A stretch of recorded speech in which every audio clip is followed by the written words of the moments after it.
media sets up. Steve Mozina will be giving his my throat, apparently. No editorial comment there, huh? And so Steve Mozina will be giving project number 8, Get Comfortable with Visual Aids. His objectives are to select visual aids that are appropriate for your message and the audience, and to use visual aids correctly with ease and confidence. Speech time is 5 to 7 minutes. Steve will discuss fiscal transparency for the government at all levels. With a speech titled, Show Us the Money, let's welcome Steve Mozina.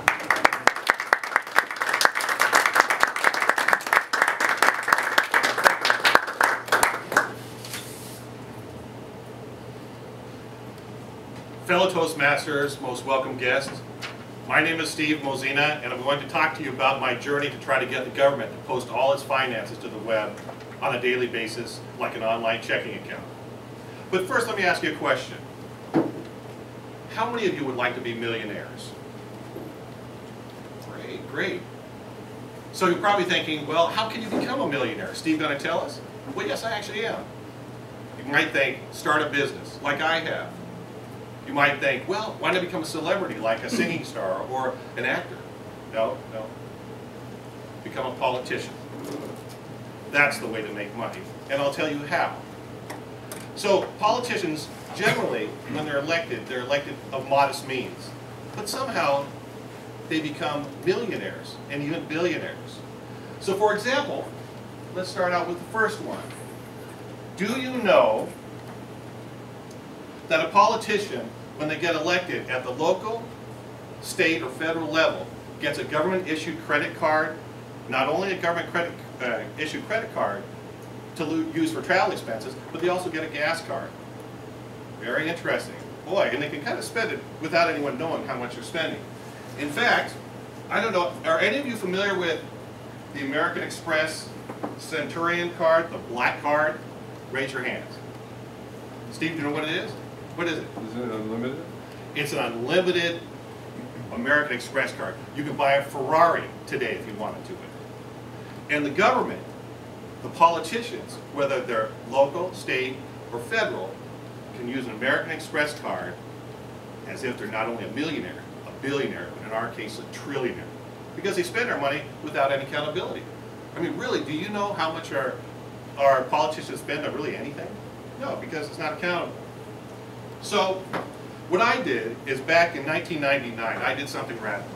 I was very effective, like I mentioned to you, as a local activist in Venice for beautifying it. And then I decided to go beyond that because it was very effective. And I came up with the concept, post the finances. And basically, it's about posting the government finances daily to the web, whether it's at the local level, politicians, office expenses, or the Department of Education at the federal level. Now, what I also did is I took the initiative to the point that I actually tried to get this on the ballot here in the state of California. And I got all the way to the point where I got the proposed California initiative. And that's quite a weighty project that I did. The only thing I couldn't do it was I couldn't get it on the ballot because I couldn't collect enough signatures. Because I hadn't had that grassroots organization, nor did I have about $1 million to get enough signatures gathered to put it on. But I'm relentless. I never quit. Even Toastmasters. Here it is 32 years later, and I've come back. I just don't quit it. Anyway, so I started Post the Finances website, and I continue my journey. Now, I don't know if many of you heard about a couple of years ago when the city of Bell, they found out the city manager was making almost $1 million a year.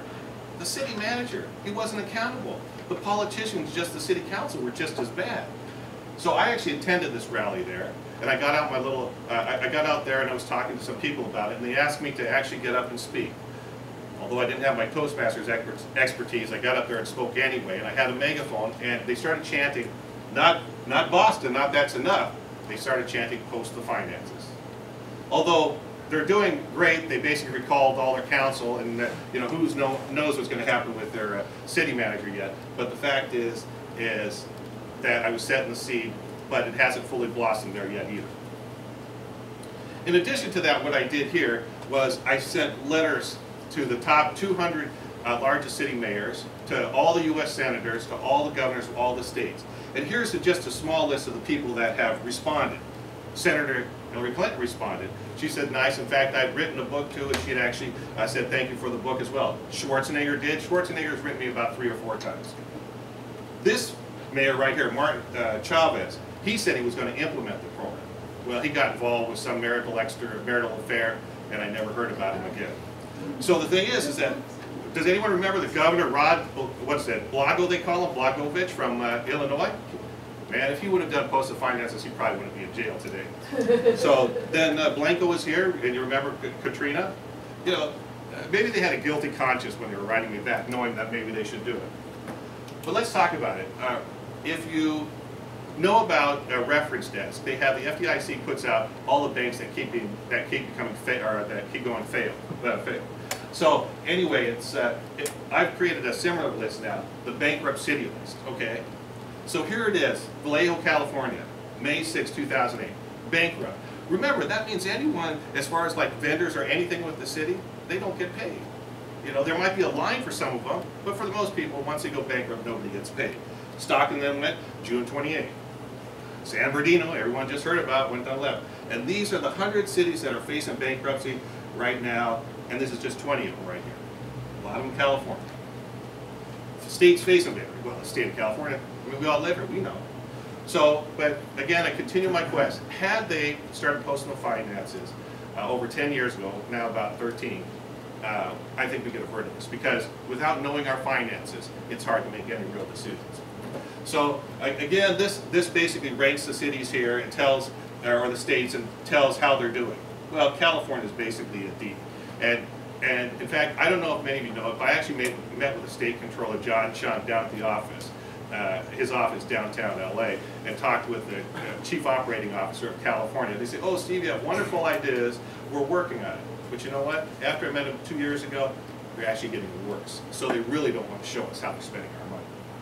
So again, it talks about that there's some cities here, some states that are doing okay, but nobody has the concept that I want to see them have, where they're actually posting it on a daily basis so all of us can see it. Now, not everyone's going to look at every local, state, or federal, but there's enough activists that will. So what are the relevant websites, Steve? Are you continuing to do this every day? Well, yeah, I am.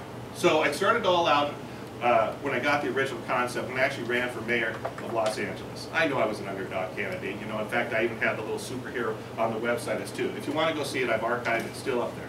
Similar, then after that spawned Post the Finances. And then I actually ran for Carson office several times as well. In fact, it was my wife as well. 2 Mozinas are better than 1. I said, you know, 2 dads, I just thought it was funny. Anyway, then I ran for an underdog candidate, and I don't know if many of you remember the old line from the Jim Carrey movie, where he was in the Dumb and Dumber. He asked the girl that he was interested in, what are my chances, he said, of getting a date with you? And she says, well, it's 1,000,000 to 1. And he goes, there's a chance. So in a similar way, if you look at that, I said, you know, my chances to become a governor, I knew it was slim. But the thing is, I keep picking that life with an ice pick every day. And then if you guys want to join me, Facebook, Twitter, LinkedIn, YouTube, I'm almost always saying something. So, in summation, here's the government again in Vegas. They're supposed to be the watchdog for us. The general, administration agency, the GSA. What do they do? Frivolously spending our money. And as you can see, there they are, the USA and their Steve taxpayer. But someday, you know, the fight continues. And again, I hope maybe you'll, now that you've heard this speech, call your local, local politicians, state politicians, and federal politicians, and say, at the very least, post your finances for your office expenses to the web. Thank you. I'm Steve Mozina.